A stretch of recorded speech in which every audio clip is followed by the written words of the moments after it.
በጥያቄ ልጀምር መሰለኝ።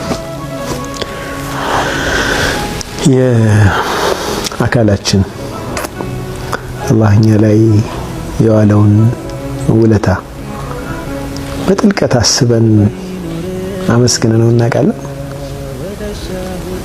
አይናችን፣ ጆሮአችን፣ ልባችን ምናልባት የኩላሊት እጥበት ላይ ያሉ ወገኖቻችን ስናይ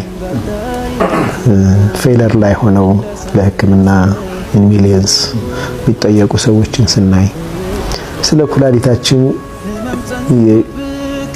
ቆሻሻ ማጣራትና ሽንት ቤት ገብቶ በሰላም ተጠቅሞ መውጣት ያለውን ኒዕማ በጣም በጥልቀት አስበነው እናውቃለን ወይ?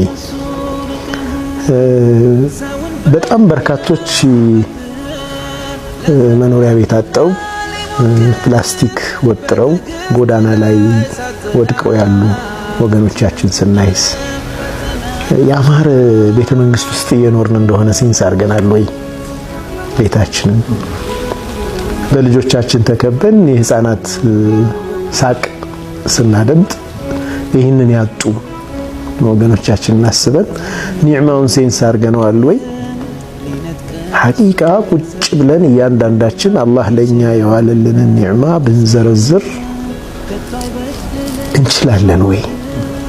ወይን ተዑዱ ኒዕመተ አላህ ላ ትሕሱሃ ቆጥራችሁ አትዘልቁትም ሲል አላህ እውነት አይደለም ወይ? በቃ ሐቂቃ ማለት ነው። እውነት ያሁን አልሐምዱሊላህ አላህ ብዙ ውለታ ውሎልኛል በሚል ብቻ ሳይሆን ሪሊ ሴንስ እናደርገዋለን ወይ? ወደ ውስጥ በደንብ ይሰማናል ወይ?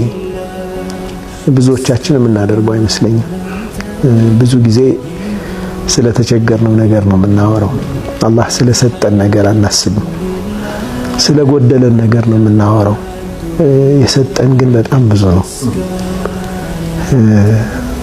ያን ስናስብና ኢስቲሽዓር ስናደርግ ውስጣችን በደንብ ሲሰማው አንድ ነገር ይመጣል። በምላሳችን የምንናገረው አልሐምዱሊላህ እንላለን። አልሐምዱሊላህ አላህ ዛሬ የምናየው ስሙ አልሐሚድ ነው። አልሐሚድ አላሁ